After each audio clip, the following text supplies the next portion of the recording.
제가 지난주 워싱턴 DC 백악관 갔다 왔고요. 아마 24일 날 돌아가서 29일 날그 대통령 상을 직접 받을 거예요. 근데 그거는 제가 그 로스앤젤레스 지역에서 경찰하고 일도 하고 어려운 사람들 돕기도 하고 공의를 바로잡은 것 때문에 이제 저에게 그런 그 특권이 주어지는데요. 오늘은 제가 선교지를 젊었을 때 많이 다녔어요. 젊었을 때 우리 그 선교사들 후보생들을 데리고 처음에 일본 가고 그다음에 대만, 뭐 중국, 뭐 인도, 뭐 필리핀, 파키스탄, 방글라데시, 남미 이렇게까지 가고 제가 이제 아프리카는 멀어서 인솔을 안 하고 갔었는데 최근에는 이제 아프리카를 많이 가는 그런 경험을 좀 했어요. 그리고 나중에는 이제 학자길로 들어서 가지고 제가 책을 한 100여 권 썼습니다. 번역하고. 그래서 이렇게 머리가 하얀해지고 빠진 거예요. 책 한 권 만들 때 보통 한 주먹씩 그 머리가 빠지거든요. 근데 이제 제가 키가 안 큰 것은 제가 8번째예요. 우리 제 밑에 또 9번째가 있어요.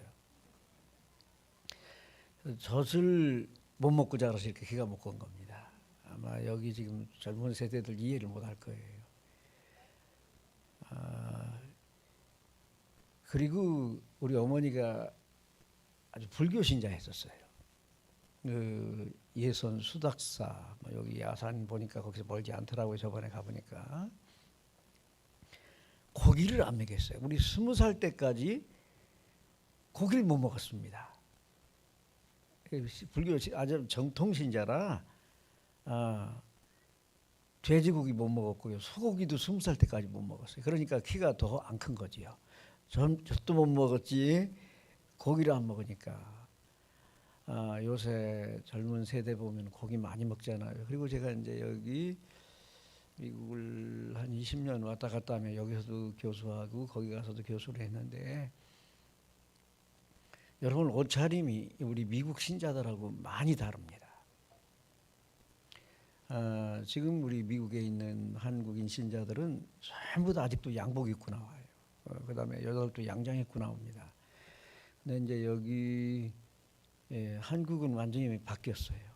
근데 미국의 신세대하고 똑같아요.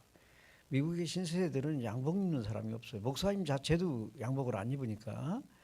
그런데 목사님은 한 반쯤 입었네요. 반은 신세대고 반은 양복 쪽이고. 이스라엘 말 중에서 두 가지가 중요한데 하나는 S로 시작한 거예요. 다.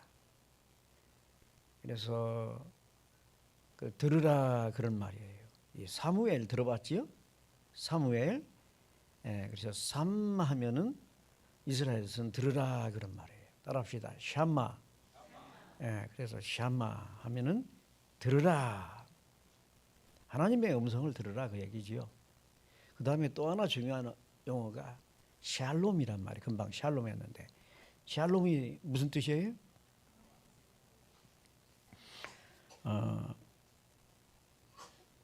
평강, 평화, 뭐 건강도 포함되는 거예요. 우리말로 하면 안녕이란 말이지요. 이 두 가지가 굉장히 중요합니다. 그래서 이 샴마 하면은 들으라. 이 성령의 음성을 듣는 거에 연관이 있는 거예요. 하나님의 음성을 듣는 거와. 그다음에 샬롬 하면은 증인, 선교와 연관이 있습니다. 샬롬을 전하라는 거예요. 샬롬을 위해서 믿음의 백성을 보내라는 그런 뜻이지요. 목사님께서 성경을 잘 가르치시니까 제가 물어볼게요. 이 사도행전이 쓰일 때 예루살렘이 있었을 것 같습니까? 없었을 것 같습니까? 이 사도행전이 쓰일 때 누가복음이나 사도행전이 쓰일 때 의사 누가가 썼어요. 바울의 제자인. 예루살렘이 있었을 것 같아요. 망했을 것 같아요. 한번 답해 보세요. 우리 제일 오래된 권사님이세요? 예루살렘이 있었을 것 같아요? 없었을 것 같아요? 그래서 교회만 오래 다닌다고 다가 아니에요. 자, 그럼 우리 청년한테 물어볼게요. 우리 젊은 청년. 예수님이, 이거는 힌트가 이미 가 있는데, 예루살렘에서 울기도 하셨고 예루살렘이 어떻게 된다고 예언을 하셨었어요. 그런데 이 누가 의사가 사도행전을 쓸 때 예루살렘이 있었겠어요? 망했겠어요? 예. 뭐 센스가 빠른 사람 벌써 힌트가 갔기 때문에 답이 나왔잖아요. 예루살렘이 사라졌었어요. 유대 나라가 망했었어요. 예루살렘 성전 자체가 없어졌을 때 이 누가가 사도행전을 기록한 거예요. 그리고 예루살렘은 언제 회복이 됐느냐? 한 1300년 지나서 이슬람 세력이 예루살렘을 거의 800년 동안 지배하고 있었을 때, 무하마드가 650년경에 예루살렘을 완전히 다 정복했어요. 그러고 나서 1300년경에 십자군 운동이 일어났어요. 유럽에 있는 기독교인들이 예루살렘을 쳐들어간 거예요. 그것도 군인이 아닌 거기 순례 간 사람들이 예루살렘을 쳐들어간 거예요. 그래서 100년간 전쟁을 했어요, 이슬람과. 그때 예루살렘을 처음 탈환했던 거예요. 그러고 나서 다시 오스만 투르크 터키한테 망해가지고 예루살렘이 또 없어졌었어요. 예루살렘이 언제 또 생겼을까요? 1900 몇 년도? 48년도. 그러니까 예루살렘은 다윗이 지금으로부터 3000년도에 세운 도시인데 예수님이 돌아가시고 사도 바울이 순교하고 나서 얼마 안 있다 망한 거예요. 그리고 이슬람교가 차지했을 때에 1300년 지나서 그때 잠깐 탈환했다가 또 망해서 없어지고 1948년도에 회복이 되고, 작년 트럼프 대통령이 예루살렘을 최초로 이스라엘의 수도로 발표를 하신 거예요. 텔아비브가 원래 수도였었는데 예루살렘을 수도로 바꾼 거지요. 그래서 우리는 이 찬양할 때도 예루살렘 찬양 많이 하고, 저 천국이 예루살렘 성이 복귀되는 아름다운 성이다, 그렇게 믿는 거지요. 이 성령은 창세기 1장 2절에 나옵니다. 창세기 1장 2절에 하나님의 신, 하나님의 영, 성령이 운행하더라, 날아다니는 걸 말하는 거예요. 떠다니는 걸 말하는 거예요. 그 말씀이 처음 나옵니다. 창세기 1장 2절에 벌써. 이 사도행전, 우리가 오순절 역사라고 보는 거죠. 오순절. 그러면 권사님, 성경에 오순절이 한 몇 번이나 나타날 것 같아요? 권사님이 배운 걸로는 오순절이 성경에 몇 번 나올 것 같아요? 권사님, 구약에서 오순절 나와요, 안 나와요? 저 우리 그럼 지휘하시는 분은 구약에 오순절이 나와요, 안 나와요?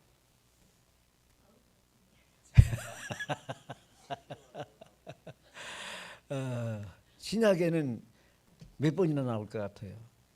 3번, 5번, 12번, 몇 번이나 나올 것 같아요? 3번 나옵니다. 딱 3번. 사도행전 2장 1절과 20장 1절, 그 다음에 고린도전서 16장에 딱 3번 나와요. 근데 오순절이 왜 중요하냐? 오순절이 교회의 탄생일을 말하는 거예요. 교회가 성령으로 태어난 날을 우리가 오순절 날이라고 그러는 거예요. 오순절은 성령과 연관이 있어요. 성령께서 시작하고 성령께서 발전시키고 성령께서 마무리하는 것을 우리가 오순절, 지금은 세계를 오순절 운동이 다 주도해가지고 개신교가 4분의 3이 오순절 운동 권한에 있습니다. 남미 같은 경우는 오순절 교회가 얼마나 큰지 브라질만 6,500만 명입니다. 한 교단이. 하나님의 성회가 브라질만 6,500만 명. 얼마예요? 우리 남한 인구 거의 북한까지 합친 것만큼 돼요. 그리고 남미는 완전히 교회가 전부 다 오순절파 교회입니다. 심지어는 카톨릭도 3분의 1이 다 오순절파입니다. 아프리카 오순절파 교회가 완전히 거의 다 장악했어요. 이 아시아도 여기서 순복음교회가 제일 커서 대표적이지만 아시아도 인도네시아를 가든 말레이시아를 가든 인도를 가든 일본을 가든 중국을 가든 오순절파 교회가 가장 성장하고 컸습니다. 선교 활동을 제일 많이 합니다. 근데 이제 성경에는 오순절이 이렇게 3번밖에 안 나온다는 거예요. 근데 이제 그 성경을 쓴 원어가 있어요. 히브리어와 신약 헬라어가 있는데 신약 헬라어로 성경이 만들어지기 전에 구약 성경을 헬라어로 번역을 했어요. 그때가 언제냐면 기원전 한 250년경. 그러니까 그리스가 350년경에 이제 그 유럽을 아시아까지 지배하고 심지어는 러시아까지 알렉산더가 다스리지 않았어요. 근데 이제 한 80년 지나서 알렉산더가 지배하고 나서 한 80년 지나고 나서 구약 성경을 그리스어로 번역했다 그 말이에요. 그걸 우리가 70인경이라고 그래요. 뭐라고 그런다고요?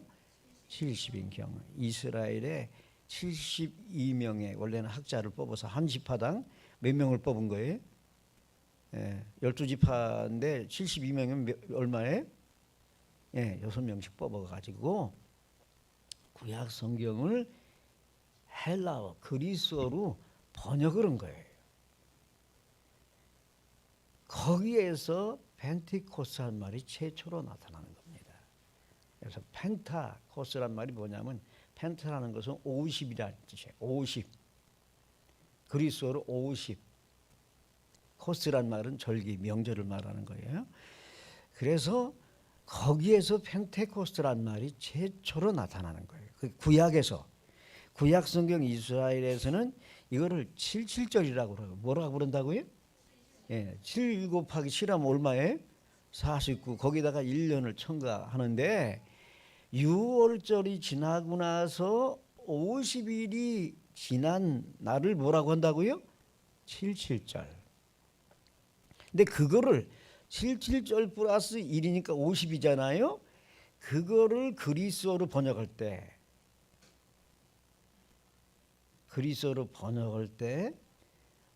50이라는 말이 최초로 나온다 그 말이에요. 그래서 오순절 말이 신약 이전에 구약 성경을 그리스어로 번역할 때 최초로 나타나기 시작한다.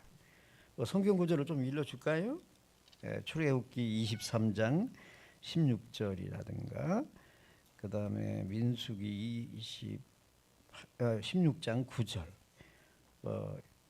레위기 23장 10절. 원래는 거기 77절 추수절이 결국은 오순절이라 그 말이에요. 한국으로 말하면 추석이 뭐예요? 추석이 뭐냐고요? 추석이 오순절이에요. 쉽게 얘기해서 한국의 추석 명절이 구약으로 말하면 맥주절 이렇게 수학절 77절이라고 그러는데 그 한국의 추석에 쌀이 나와요 안 나와요? 원래는 요즘은 나오지만 옛날에 나왔어요 안 나왔어요? 사실 추석에는 쌀이 없었어요. 그때는 이제 보리나 밀 그것을 이른 거 수확만 했었지요. 그래서 이스라엘도 똑같아요. 이 보리를 최초로 수확하는 때를 일컬어서 77절 오순절이라 그 말이에요.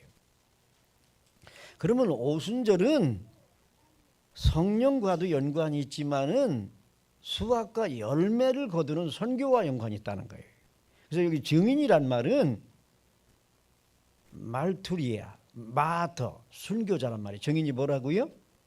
헬라어로는 증인이란 말이 순교자란 말이에요.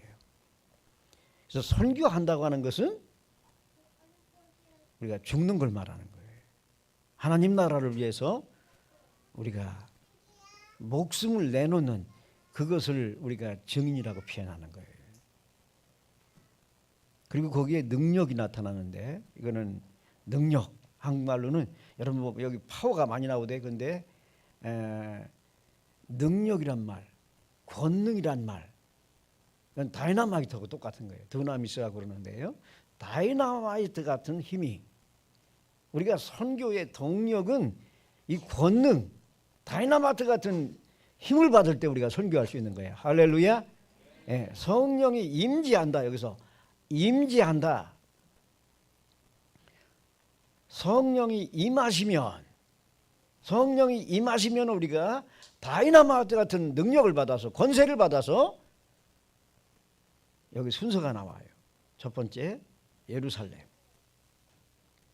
그 망한 예루살렘 회복이 된다는 거예요. 그 다음에 이 유대 나라는 여기서는 이 북쪽 이스라엘과 남쪽 유다 다 포함되는 거예요. 여기서는 유대 나라는 말이. 그리고 사마리아, 혼혈아들. 우리 한국에 혼혈아가 굉장히 많죠. 이제는 저도 혼혈아 같이 생겼잖아요. 원래 아버지가 금관감독 되기 전에 일본 가서 오래 붙들려 가서 살다 왔는데 아마 제가 그래서 혼혈아 같이 보이는 것 같아요. 근데 우리 한국에도 혼혈아가 많아요. 한국 사람들이 원래 단일 민족이 아니에요. 한국 사람들은 저 시베리아, 몽고 사람, 뭐 지금 러시아, 그 다음에 뭐 우즈베키스탄, 뭐 키르기스탄, 뭐 이 사람들이 다 섞여 있는 게 한국 사람이에요. 뭐 중국 사람도 섞여 있고요. 그런데 이제 우리는 그 단일 민족이라고 하지만 성씨 보면 알잖아요. 성씨가 이 한국 원래 인디안 성씨들은 거의 다 없어졌어요. 곰씨라든가 있잖아요. 웅씨 이런 게 원래 한국의 오리지널 성씨입니다. 예, 호랑이가 예거든요. 예씨라든가 그 다음에 맥씨, 이런 맥이 무슨 맥자예요? 무슨 맥자가 같아요? 한국을 예맥족이라고 해서 맥이 뭐예요? 곰. 그러니까 이런 예시나 맥식이 이게 원래 한국의 원성씨예요. 나중에 다 그런 성씨를 중국 성씨로 다 바꾼 거예요. 그런데 우리가 이제 온 민족 이방인들에게 능력을 받아서 선교하는 것이 증인입니다. 아멘. 아멘. 오늘 여기에서는 순서가 나와 있어요. 예루살렘, 유대, 사마리아 땅끝. 근데 예루살렘을 떠나지 말고 예루살렘에서 하늘에서 오는 능력을 받으라는 거예요. 약속의 능력. 누가복음 24장 49절에 그 말씀이 나와요. 그런데 우리가 우선은 사마리아인들을 복음화할 때도 장벽을 넘어서야 되거든요. 사마리아인들 튀기잖아요. 혼혈하잖아요. 복음 전하는데 굉장히 어려움이 많아요. 그러면 나중에 이제 우리가 고린도전서에 보면 초창기에 성령 받고 부름 받은 사람들이 거기 쫙 나와 1장에. 네, 사도행전 13장 보면은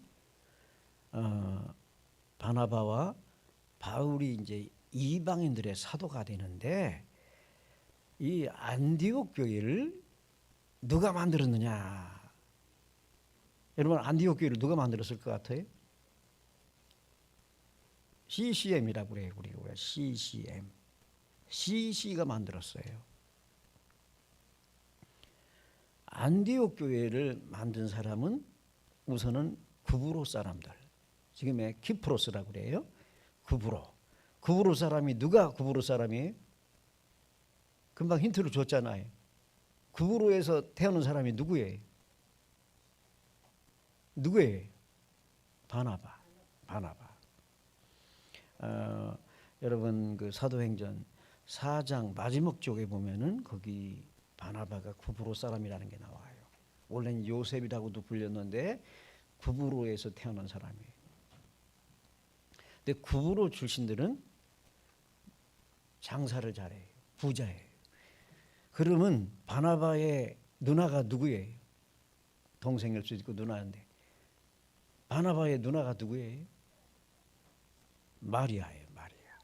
이 사도행전 1장에 120 문도가 제자들이 누구의 다락방에서 기도를 했어요? 원래는 마리아의 집에서. 마가는 마리아의 아들이에요. 그래서 우리가 이제 어떤 거는 한국적으로 잘못 전달이 됐어요. 이 바나바의 누나가 거부예요. 120명이 거기 들어가서 예배드리고 친교까지 하려면 이거보다도 더 커야 되잖아요. 그걸 집으로 갖고 있었던 거예요. 바나바가 부자예요? 가난해요? 부자예요. 아까 사도행전 4장 마지막을 보면은 얼마나 물질을 많이 내놨느냐면 예루살렘 교회 신자가 5만 명인데 5만 명이 다 먹을 수 있는 물질을 내는 거예요. 그러면 바나바의 누나도 부자고 바나바도 부자고 그럼 마가는 부자겠어요? 가난했겠어요? 부자예요. 이게 나중에 이제 마가와 바울이 충돌이 나는 원인이 되는 거예요. 마가 집안은 바나바 집안은 아주 거부예요. 근데 구브로 출신들이 장사를 잘했어요. 그래서 예루살렘에 와서도 구브로 출신들은 전부 다 부자예요. 하나님께서 부자도 사용하는 걸 믿으시기 바랍니다. 요새는 우리가 많이 부자가 되잖아요. 그런데 초창기 우리 한국 교회를 보면 가난뱅이들이 전부 다 교회를 시작했었어요. 그런데 이 안디옥 교회는 일단은 CCM에서 우리가 이 사이프리안 구브로 사람들이 우선은 안디옥 교회를 세웠다. 두 번째로는 C가 뭐냐면 영어로는 사이렌이라고 그래요. 사이렌 하면은 이 구레네라고 그러는데 한국말로는 구레네, 지금의 수단 이디오피아를 말하는 거예요. 이디오피아 사람이 안디옥 교회를 같이 두 그룹이 세웠다 그 말이에요. 그래서 CCM이라고 그러는 거예요. 그래서 영어로는 Cyprian and Cyrene Mission, 이렇게 제가 그래서 그걸 CCM이라고 그러는 거예요. 그런데 아프리카 사람들은 부자였을 것 같아요? 가난했을 것 같아요? 저같이 시커먼 사람을 여러분들 좀 무시하잖아요. 싫어하잖아요. 미국도 똑같아요. 흑인들은 까맣잖아요. 근데 우리 한국 사람들도 까만하면 좀 무시하는 경향이 있어요. 그런데 이 아프리카에서 왔던 이 구레네 사람들은 가난한 사람이 많았다고 봐요. 가난한 사람이. 그래서 이 안디옥 교회는 이 물질적으로 풍성한 구브로 출신들과 물질적으로는 가난하지만 믿음이 강한 구레네 사람들이 안디옥 교회를 세웠더라. 할렐루야. 여러분 사도행전 13장 1절에서 거기 3절까지 보면은 이 교회가 어떻게 세워졌는지 나와요. 근데 아프리카 사람은 여러분 성경에서 누구일 걸로 짐작이 갑니까? 구레네 시몬이라고 들어봤지요? 예수님의 십자가를 지고 간 게 누구예요? 구레네 시몬. 구레네가 아까 금방 얘기한 대로 어디예요? 이디오피아 수단을 말하는 거예요. 그런데 그 십자가를 지고 간 사람의 주인이 누구예요? 시몬의 주인이 누굴 것 같아요? 구레네 시몬의 주인이 누구예요? 그래서 우리가 성경을 깊이 배워야 되는 거예요. 선교하시려면은 우리가 로마서 16장 가면은 사도 바울과 거기 일을 한 남자 사역자들과 여자 사역자가 쫙 나오는데 거기에 누포라는 사람이 나와요. 누포. 예? 누포가 구레네 사람입니다. 십자가를 지고 간 시몬의 우리가 아버지가 될 걸로 이렇게 보는 겁니다. 그래서 이 안디옥 교회를 처음에 세웠던 구브로 사람들과 구레네 사람들이 이방인들에게 이 불신 세계의 복음을 최초로 증거했는데, 오늘 거기서 우리가 가장 중요한 선교의 원칙을 배우겠어요. 거기 보면은 금식 기도를 했다. 뭐를 했다고요? 우리 그저 주부를 여기다 서준 그 우리 전도사님인가, 이분 얘기는 이제 거기에다가 능력에 대해서 그 오늘 보니까 주보도 정리해 놓고, 이번 주보에 보니까 사도행전 1장 8절을 해놨네요. 보니까 거기에서 뭐 성령의 내주, 인도, 충만 아주 잘 해놨어요. 힘, 권세에 대해서, 반대에 무력한 것에 대해서 설명을 했고, 성령 충만을 어떻게 체험할 수 있느냐. 언약을 붙잡으면 된다. 기도에 집중하면 된다. 이건 맞아요. 근데 기도가 금식 기도를 해야 됩니다. 아멘. 여기 사도행전 13장에 보면은 금식 기도를 했더라. 여러분, 성령 받으려면 금식 기도를 하셔야 돼요. 그래서 우리는 마가 다락방이라고 마리아의 다락방에서 120문도가 금식하면서 기도했다고 보셔야 됩니다. 전혀 기도에 힘썼다는 것은 기도만 하지 먹으면서 했다는 얘기예요. 지금 우리 한국은 이제 풍성해서 먹는 게 먼저 앞서잖아요. 기도하는데 전혀 오로지 기도했다는 건 뭐예요? 기도만 했다는 거잖아요. 그렇지요? 그러니까 먹었겠어요? 안 먹었겠어요? 안 마셨다고 봐야 돼요. 왜 그러냐면은 예수님께서도 마태복음 9장에서 보면은 그 간질 들린 사람의 그 아들을 고치실 때에 답을 했어요. 이 사람을 어떻게 고칠 수 있습니까? 우리는 때리기도 하고 뭐 누르기도 하고 밟기도 하고 별로 이제 다 해서 고치려고 했는데 안 고쳐지는데, 예수님은 한마디에 이 간질병 들린 사람의 아들을 고쳤는데 어떻게 고친 겁니까? 물었어요. 거기 약간 지금 번역이 일부는 빠졌는데 따라합시다. 기도와 금식으로 됐다. 그렇게 나와요. 요즘은 뭐 신세대 신학자들이 그걸 잡았다 뺐다 봐 그렇게 하는데, 원래 마태복음 9장에는 기도와 금식 외에는 이러한 치유 역사가 나갈 수 없느니라 예수님이 답을 하신 거예요. 그러면 여러분, 구약에서 금식 성경으로 제일 유명한 데가 어디예요? 금식 성경으로 제일 유명한 데가 어디예요? 많이 바쁘셔가지고 이사야 58장 어디라고요? 이사야 58장. 이 하나님이 기뻐하는 금식에 대해서 이사야 58장이 전체적으로 다 나와요. 그 반대가 나와요. 오락 놀고 즐기는 이 기도는 응답 못 받는다는 거예요. 하나님이 기뻐하는 금식이 못 된다는 거예요. 그런데 하나님이 기뻐하는 금식을 하면은 물된 동산 같이 된다는 거예요. 치료의 광선이 발해서 치료의 역사가 나타난다는 거예요. 이사야 58장에 그렇게 나오거든요.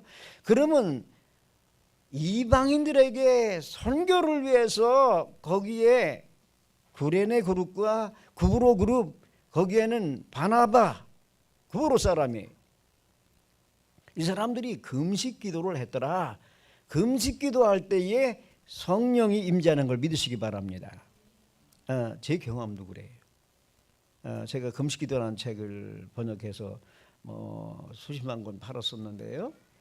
거기에서 미국 사람들은 금식하면서도 물은 마셔요. 죽을까 봐. 그런데 금식할 때는 금식이라는 게 뭐예요? 물과 음료수까지도 끊어야 사실 그게 금식이거든요. 근데 미국 사람들은 죽을까 봐 금식하면서 물은 마셔요. 근데 성경적으로는 금식한다 그러면은 아예 안 먹는 걸 말하는 거예요. 그래서 우리가 금식 기도가 필요한 거예요. 성령 받으려면은, 치유 받으려면은, 구원 받으려면은 여러분들이 금식 기도를 하시기 바랍니다. 그런데 혼자 하는 게 아니라 팀으로 구브로 팀과 구레네 팀이 금식 기도를 하면 거기에 사울의 그 후손들이기도 하지만은 거기 헤롯의 젖동생이 뭐예요? 젖동생이 거기 안디옥 교회에 와서 이제 후원자가 되는데 젖동생이 뭐예요? 도대체 한국말로? 젖동생이 뭐냐고요? 그 헤롯 왕의 젖동생이라고 그러는데 뭘 말하는 거예요? 이복 동생을 말하는 거예요. 배가 다른 동생을 말하는 거예요. 이렇게 기도해서 성령 충만하다 보니까 왕의 동생까지 거기 와서 참여하고 있는 거예요. 할렐루야, 할렐루야. 그래서 선교하려면은 금식 기도하는 게 필요합니다. 하나님의 성령의 응답을 받으려면은 금식 기도가 필요해요.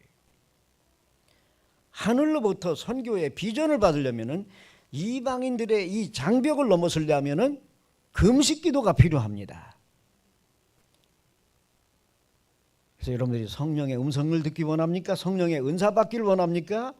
성령의 열매가 풍성하기를 원하시면은 여러분들이 금식 기도를 하시기 바랍니다. 거기 물론 바나바 그룹과 바울 그룹을 따로 이렇게 갈라놓고 금식한 것도 나오는데 합심도 하고 그룹을 나눠서도 우리가 기도할 수가 있어요. 그렇게 하면은 성령께서 거기에 임재하시고 비전을 주십니다. 선교 추수지를 허락하십니다. 아멘. 그게 좋은 거예요. 예루살렘도 망했잖아요. 근데 이제 하나님께서 이방인 선교할 때는 예루살렘이 비록 망했지만은 이제 성령의 음성을 듣고 은사를 받고 성령이 우리에게 사명을 주시면은 추수지가 생긴다 그 말이에요. 추수지 염려하지 마세요. 염려하지 마세요. 여기는 나라가 쬐끄만 해가지고 그냥 한국 사람들이 가기만 하면 다 싸워요. 필리핀도 가면은 한국 선교사들이 수천 명 가 있어서 거기서 한국 사람끼리 싸우다가 판나요. 그래서 제가 이제 거기 가서 이 중고등학교 세워주는 걸 제가 최초로 설득해서 했었어요. 우리끼리 싸워가지고 학교 하나 세울 수가 없다니까. 선교사가 3천 명이면 학교를 세워야 애들이 공부를 할 거 아니에요. 그렇지 않아요? 거기 가서 다 집에서 밥만 먹고 있어요? 이 자녀들을 양육을 해야 되잖아요. 네팔 가서도 마찬가지였어요. 우리끼리 싸우다 판나요. 우리끼리 싸우다 판난다고. 학교 세우는 거 쉽지 않아요. 미국도 마찬가지예요. 우리 한국 민족들은 가장 좀 단점이 뭐냐면은 우리끼리 갈라지고 쪼개지고 하나가 되질 않아요. 이승만 대통령이 그래서 우리나라를 연합사업을 러시아도 가보고 중국도 가보고 하와이도 가보고 미국을 갔는데 한국 사람들이 하나가 되질 않는 거예요. 그래서 그분이 표가 뭐예요? 뭉쳐야 산다는 거예요. 이 선교하시려면 우리가 하나가 돼야 됩니다. 팀이 돼야 됩니다. 우리 한국 기독교가 회개하고 이 일을 다시 회복해야 됩니다. 회개하라는 것은 여러 가지 죄악도 포함되지만은 우리 갈라지고 쪼개진 거 회개해야 돼요. 이스라엘 남북으로 나눠지고 나라 다 뺏겨버렸잖아요. 세계 떼돌이 생활하자. 왜 이걸 회개해야 됩니다. 우리가 성령 받으면 하나가 돼야 돼요. 아멘. 그래야 선교를 할 수 있어요. 이는 한국의 장로교회가 300파가 넘어요. 총회장, 대장이 300명이, 우두머리가 300명이나 돼. 그러니 이게 한국교회가 온전하겠어요?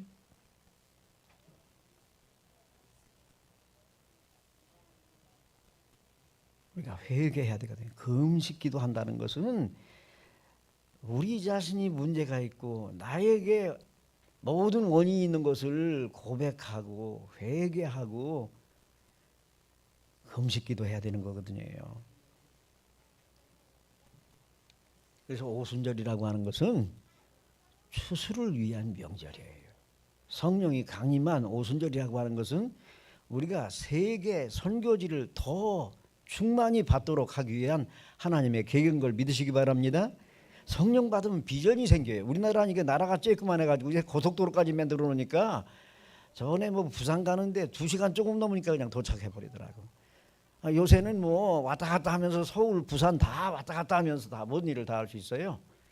심지어는 미국서도 여기 와가지고 그냥 왔다 갔다 하면서 다 할 수 있는 이렇게 이제 좁은 나라가 됐는데, 문제는 우리 삶이 너무 우리끼리 싸운다는 거예요. 일본 사람들도 원래 백제 후손이잖아요. 일본 사람의 87%가 백제 후손이에요. 근데 일본하고 우리하고 형제간이잖아요. 근데 왜 이렇게 원수가 되어서 싸우는지를 모르겠어요. 이 성령의 인도를 따라서 금식 기도하시면 여러분들이 용서할 수 있습니다. 아멘. 용납할 수 있습니다. 포용할 수 있어요. 하나님은 오른손 쓰고 왼손 다 쓰는 거예요. 여기 눈이 있잖아요. 양쪽 다 쓰시는 거예요.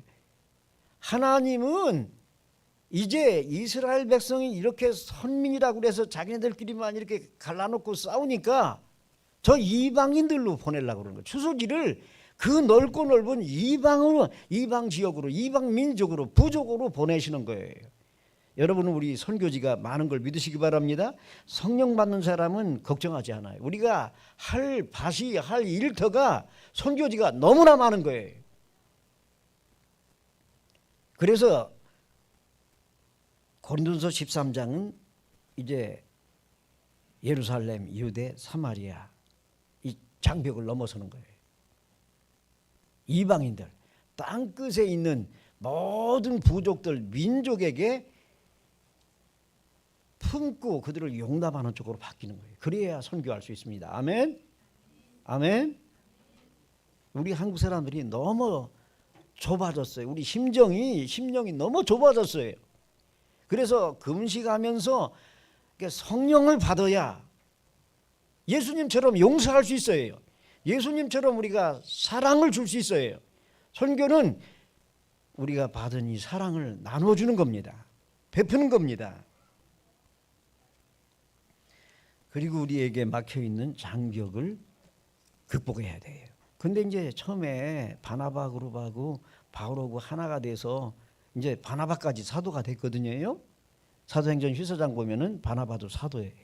그러니까 12명 사도하고 바울이 사도가 됐잖아요. 바나바가 사도잖아요. 그리고 나중에는 우리가 디모데나 실라, 그 다음에 디도 전부 다 우리가 보통 사도로 봅니다.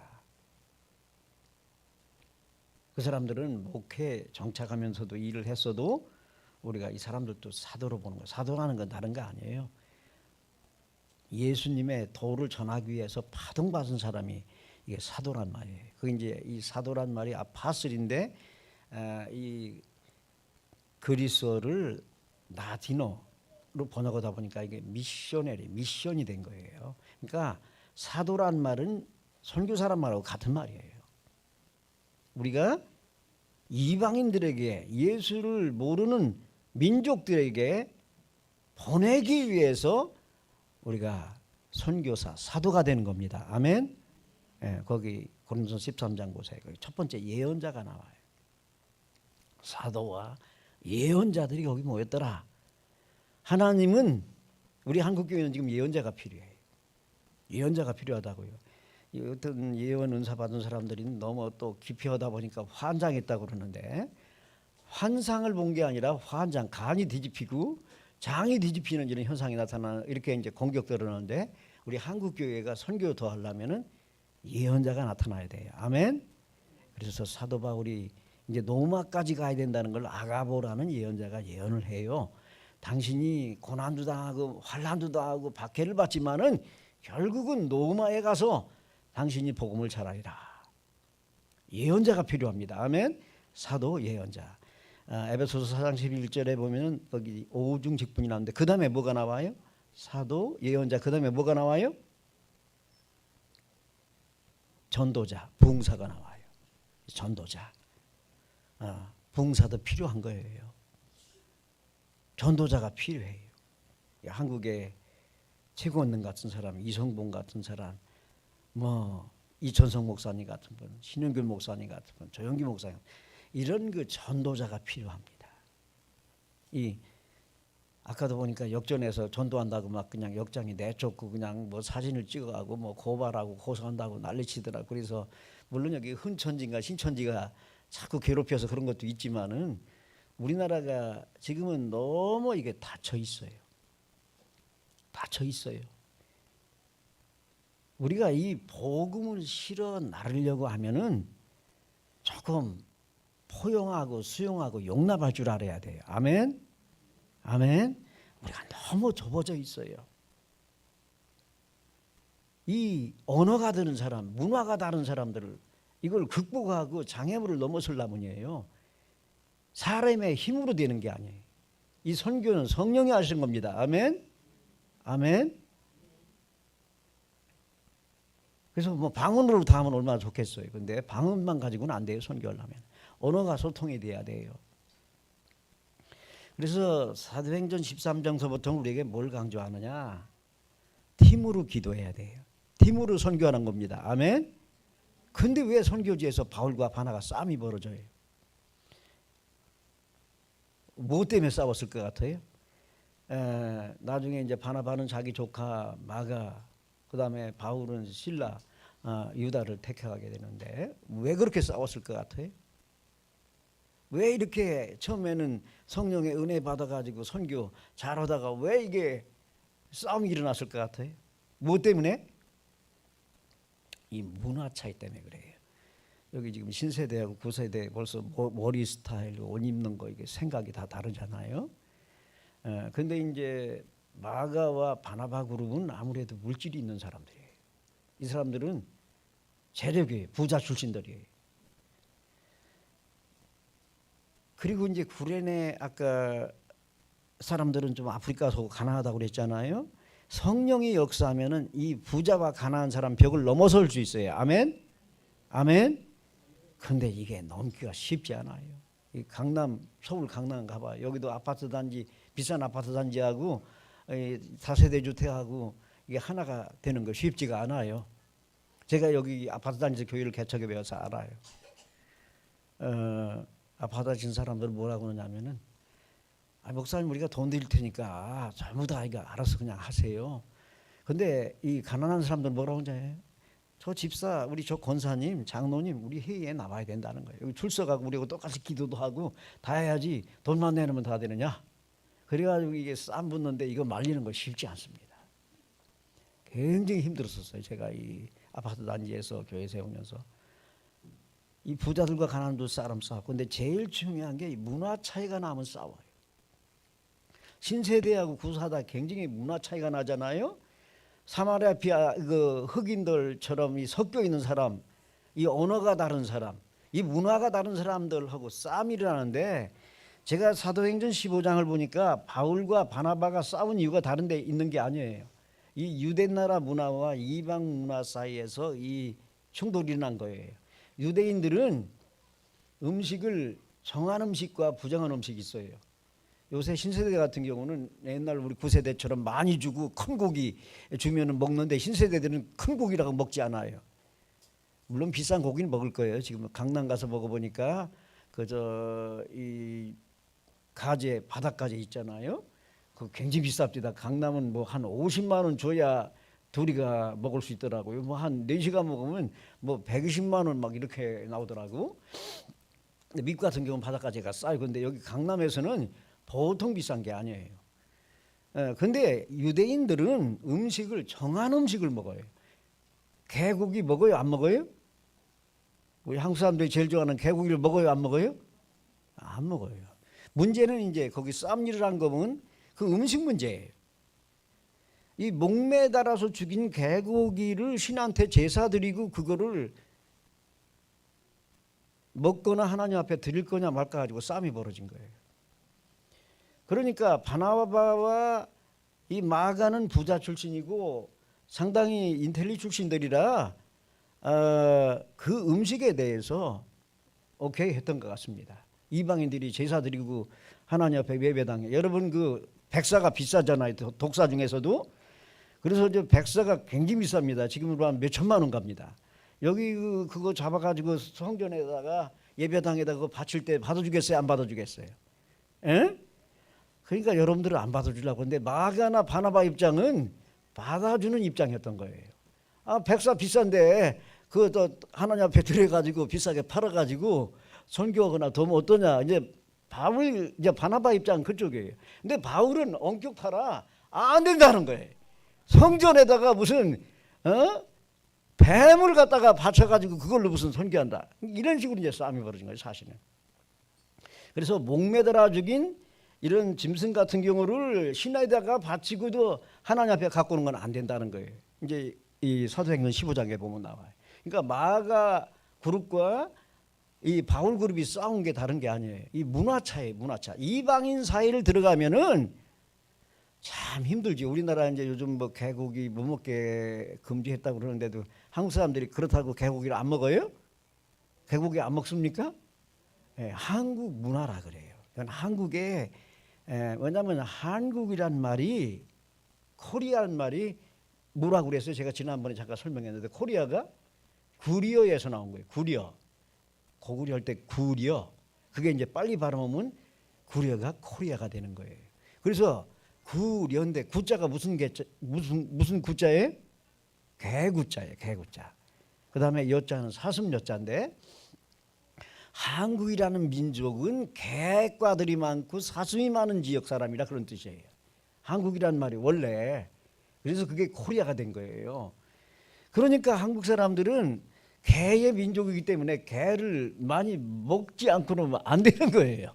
왜냐하면 한국이라는 이름 자체가 개와 연관이 있어요. 한국 사람들 개를 먹을 수밖에 없는데 이 문화 차이예요. 문화 차이. 선교지에서도 우리가 항상 싸움 벌어지는 게 문화 차이예요.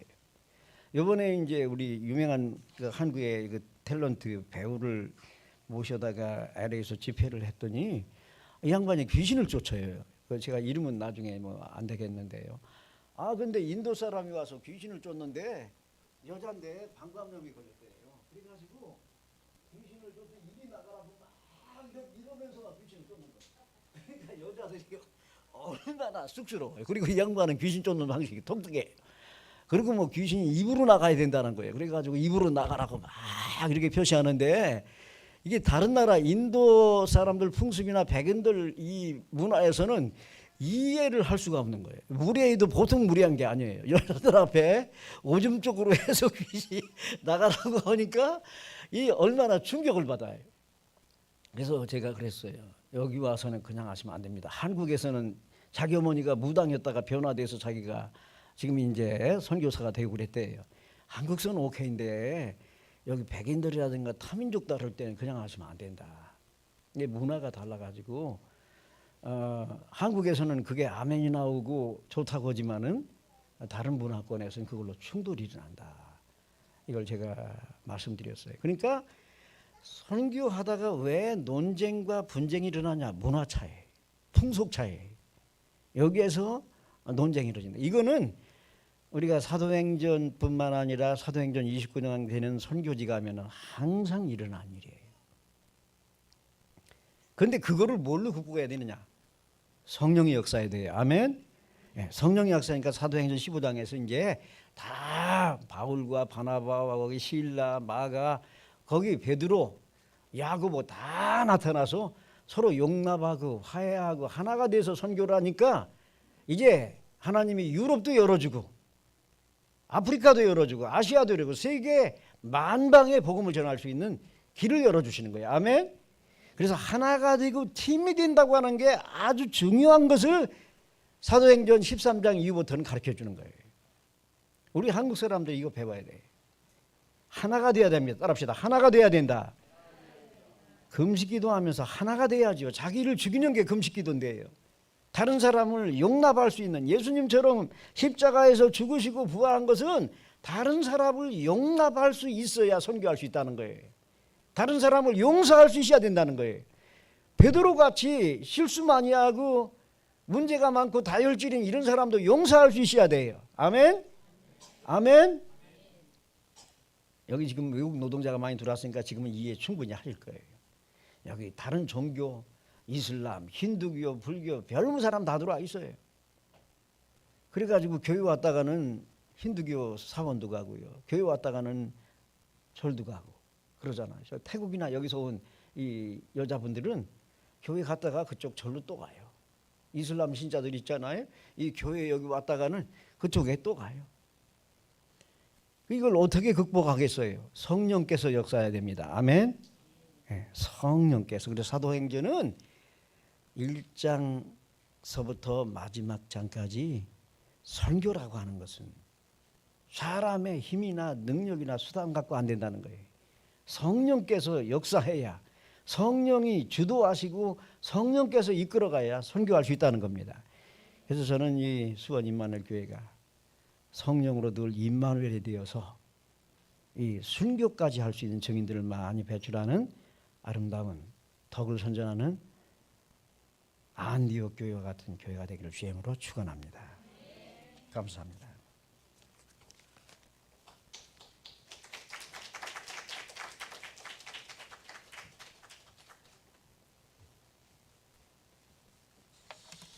귀한 말씀 감사드립니다.